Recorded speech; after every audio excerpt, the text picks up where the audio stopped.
3 дециметр кубымыз қанша сантиметр кубты құрайды? Оны табу үшін біздер алдымен 3 деген коэффициенттің өзін жазамыз. Ал мына жерде дециметрдің кубы, яғни дециметрді 3 рет көбейтеміз деген сөз. Ал енді әр дециметрімізді сантиметрге айналдырамыз. Яғни 3 көбейтілген 1 дециметрде 10 сантиметр бар. Және келесі дециметрде тағы да 10 сантиметр бар.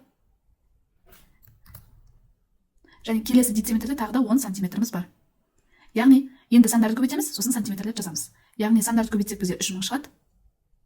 Ал сантиметрден 3 рет жазылып тұр, яғни бізде сантиметрдің кубы болады. Ал енді квадратқа ауыстырып көрейік. 7 дециметр квадратты біздер қанша сантиметр квадратқа ауыстырамыз? 7-нің өзін жазамыз.